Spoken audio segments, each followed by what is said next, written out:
quiero extender un caluroso saludo a toda la comunidad sergista, a toda la comunidad académica de la Universidad Sergio Arboleda.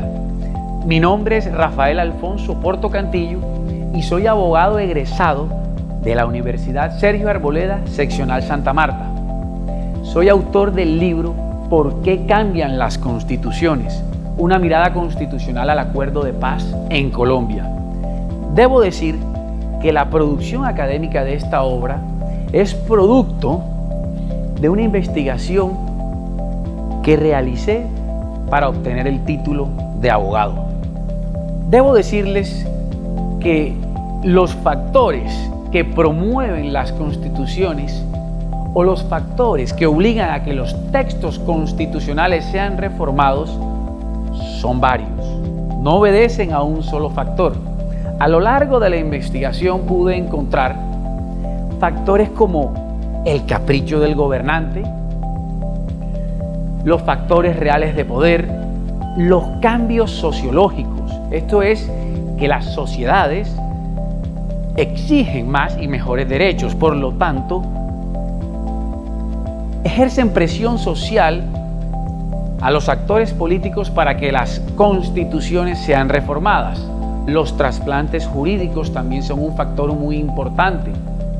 La cuestión religiosa, por supuesto la esclavitud en nuestro país y por último, el proceso de paz del Estado colombiano con la guerrilla de la FARC. Esos fueron uno de los factores encontrados en la investigación.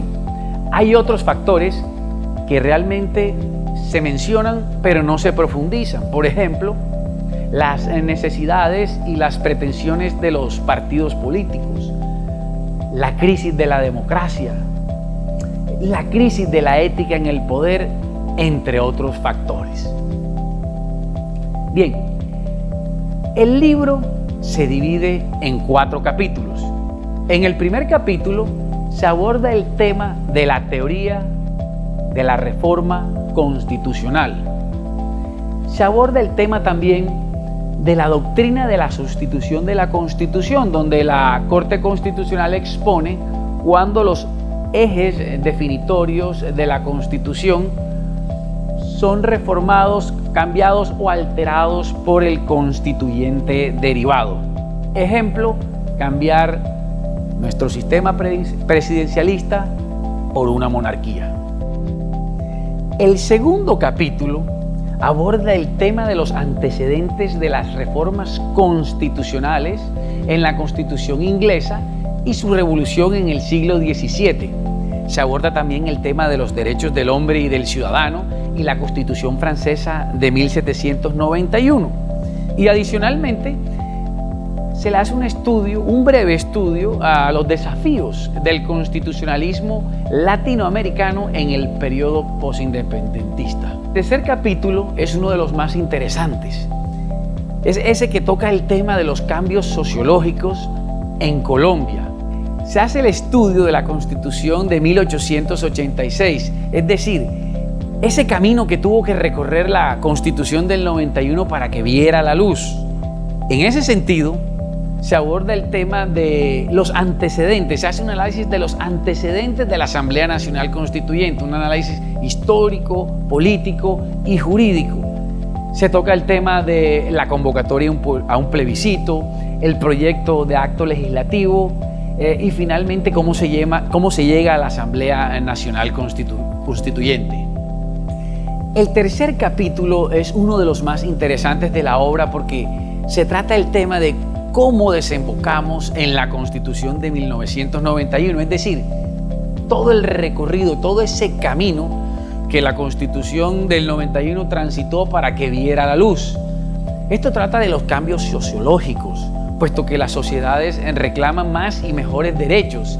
Se hace un breve análisis de la Asamblea Nacional Constituyente, se hace un análisis al tema de la convocatoria a un plebiscito propuesto por el presidente Virgilio Barco, el proyecto de acto legislativo y finalmente cómo se llega a la Asamblea Nacional Constituyente. Hay un tema que suscita mucha controversia en este capítulo, que es el capricho del gobernante.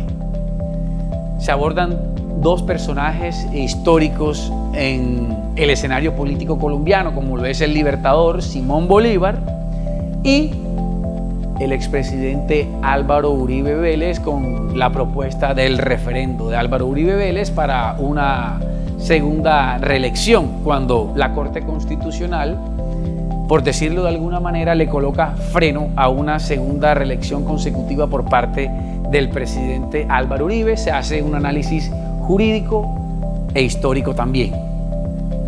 Y el último capítulo, que le brinda soporte al título de la obra, Una mirada constitucional al acuerdo de paz en Colombia, en ese capítulo se analizan algunas sentencias de la Corte Constitucional donde la Corte le da vía libre a la implementación del acuerdo de paz en Colombia. De esa manera, el acuerdo adquiere rango constitucional y de ahí su estabilidad jurídica.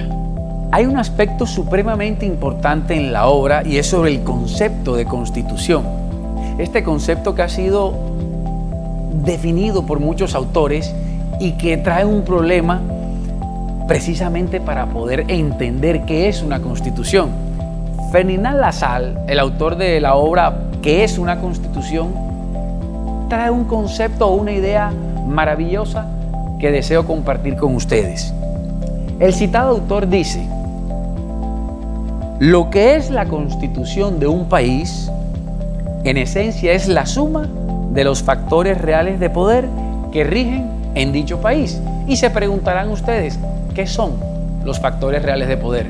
Pues bien, el citado autor lo propone de la siguiente manera: los factores reales de poder que rigen dentro de cada sociedad son aquella fuerza activa y eficaz que informa la totalidad de las leyes e instituciones jurídicas de tal sociedad, causando el que no puedan ser en esencia sino tal y como son. En palabras sencillas, los factores reales de poder son el poder detrás del poder, así como lo definió el jurista italiano Norberto Bobbio, il sottogoverno, el gobierno oculto. Son esos factores reales de poder lo que expresan en el papel de la Constitución, expresan unas ideas, expresan unos valores y luego lo elevan a derecho. Entonces, Lassalle no se equivocó cuando dijo que los factores reales de poder son una de las causas más importantes que motivan las reformas constitucionales.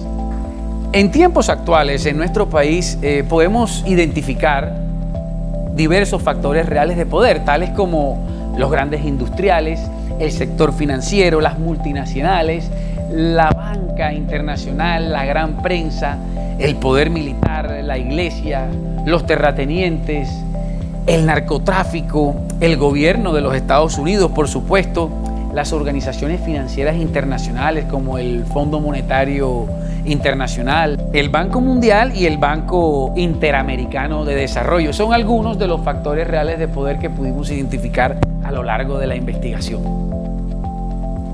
Bien, para concluir, debemos decir que no se pueden satanizar, obviamente, las reformas constitucionales, porque las constituciones se mueven al compás de los tiempos y no se pueden petrificar definitivamente.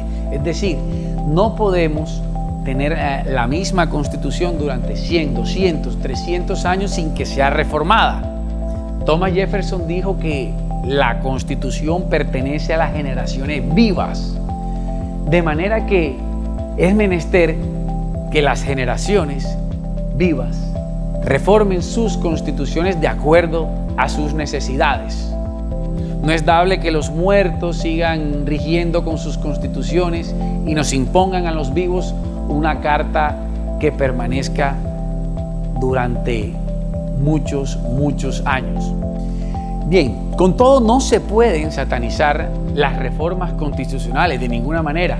Hay momentos en la historia donde las democracias salen fortalecidas a partir de estos cambios constitucionales, como ocurrió precisamente en Colombia, con la expedición de la Constitución de 1991, que trajo consigo diversos mecanismos que fortalecieron de una u otra forma la democracia.